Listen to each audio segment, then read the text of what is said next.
Hey, everybody, welcome to another Tiburon News podcast. I'm Adam Sharkey, and as always, I'm very grateful to all of you that are out there listening as we develop this project. Our goal, as always, is basically to provide an intellectual sideline to the mainstream media discussion that's often crowded with sensationalism and speculation, and we hope to cover a variety of different topics that are of interest to us and to our readers and to our viewers and to our listeners. This project is made possible in a variety of ways. We don't have any sponsors or anything like that yet, but obviously Facebook and WordPress have been hugely helpful to me as I get this project off the ground. Audacity is a miraculous program that I use to edit the audio, and I'm getting better with it every day, learning how to boost the audio quality so that you get to listen to more than just my crass voice. You get to hear a nice quality audio, as I'm hoping to be able to edit this one better this time around.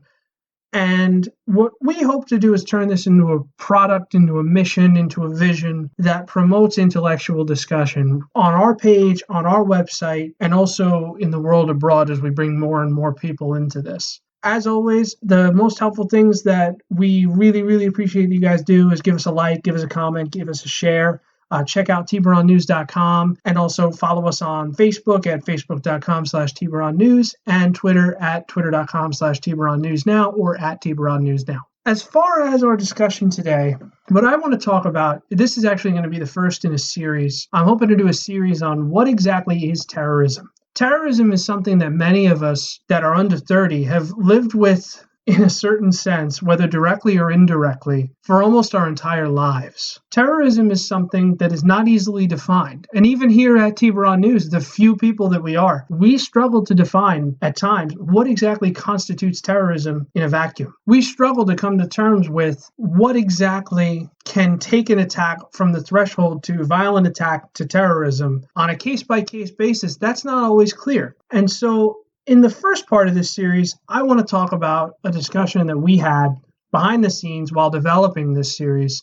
I want to talk about what terrorism means to me and contextually what I think it's representing. And as we go throughout this series, we're going to provide some of the history of why terrorism seems so inextricably linked with the Islamic world in some ways, and what exactly is happening as far as terrorism and as far as how the Islamic world is responding to terrorism. We're going to go through a lot of that. But first, I want to talk about what it means to me. So terrorism to me has always been a violent attack that has some mission of being picked up by the media. So a violent attack is, to me, when a robber breaks into a home and stabs or shoots somebody in the home and takes goods from them or robs them of some personal effects and makes off without a trace. To me, that is indisputably a non-terroristic violent attack, irrespective of whether the assailant is an African American, a Latino, a Palestinian on an Israeli settlement, although that actually straddles the line.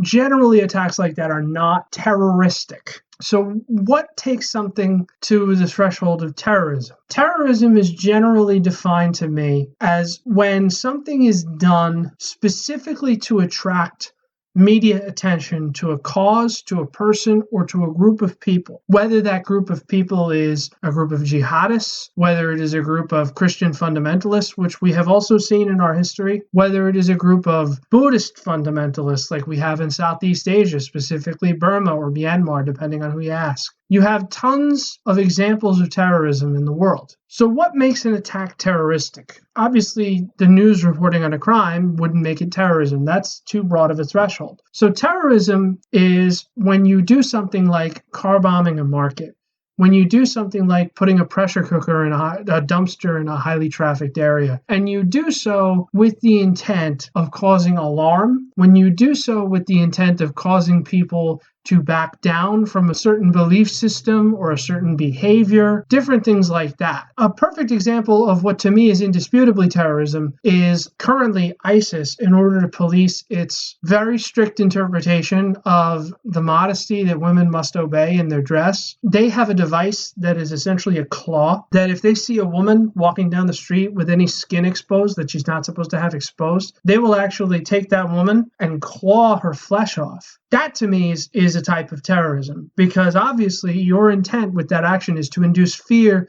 into a population rather than just to a specific group of people. Where the line gets blurry is with some of the attacks that we have seen recently. It was difficult for really anybody to define initially whether the attacks in San Bernardino were workplace violence or terrorism. Now, why is that? Because the guy worked there. Was this just a guy who worked there and had a dispute with coworkers and lashed out? Or was this an example of a radicalized terrorist? And in the early hours after that attack, that was not immediately clear. We know now, obviously, with the benefit of hindsight, that this person had married somebody from another country that was approved, perhaps hastily, on a visa, that he had traveled to the Middle East and since then had had a variety of different types of contact with Islamic extremism and Islamic extremist materials. And so we know all of that in hindsight. But in the days after an attack like the Manhattan bombing, it can be difficult really to determine, was this terrorism or was this an attack? Was this violence or was this terrorism? So the lens that I typically use is, when someone perpetrates a violent attack, is the intent for someone to be afraid other than the people who were attacked or the people in the immediate area? Or is it simply an incidence of violence? The shootings that happen in Chicago every day. Chicago is one of the most violent cities in the United States in terms of gun violence. And that's in terms of murders per capita, in terms of shootings per capita, and a variety of other factors. But most of the shootings that occur in Chicago would not be categorized as terrorism, even though people who are living in the very poor parts of Chicago are being terrorized. And in a certain sense, in a local context, it is a type of terrorism because you are keeping people confined to their homes. You are discouraging parents from sending their children to school. You're making people fear for their lives if they act against the influences of gangs or other groups that take over the streets. So in a local context, you could consider those things terrorism. But what does that do? In my view, the word terrorism ceases to be a useful characterization when it's defined too broadly. If any attack that makes anyone afraid of anything is defined as terrorism, then anti-terrorism units would essentially be anti-everything. So that's a slippery slope. When you simply view something that's violent or that induces any type of fear as terrorism by default, you make it not useful to define something as terrorism. On the other side of it, you have people that accuse others of defining terrorism as any attack perpetrated by a Muslim.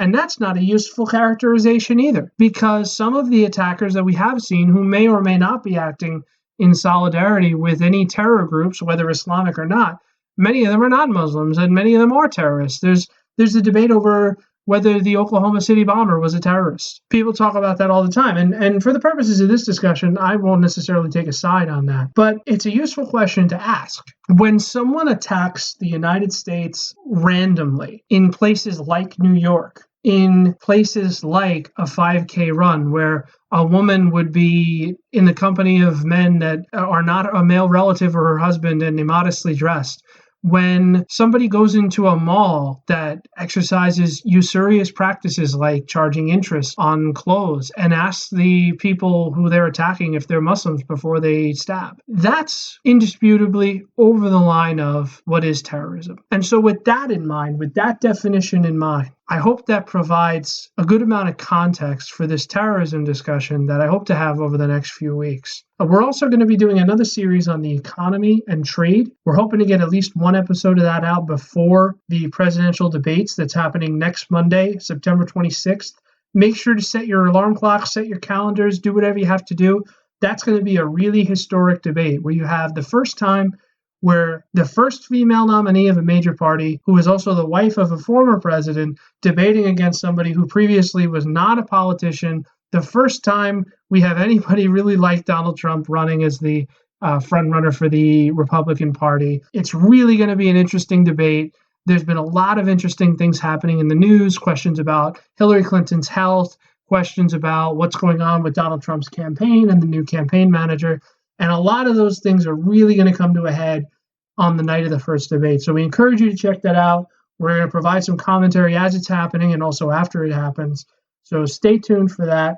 Hope you enjoyed this podcast as well as many others that are coming. We appreciate you, as always, once again, Hope to have you back to listen to all of our podcasts. If you need any assistance setting us up on any podcasting apps, feel free to reach out so that you don't miss any episodes. You can check out our YouTube channel. You can check out our Facebook page, and we hope to hear from you soon. Once again, Adam Sharkey from Tiburon News. I hope you have a great one.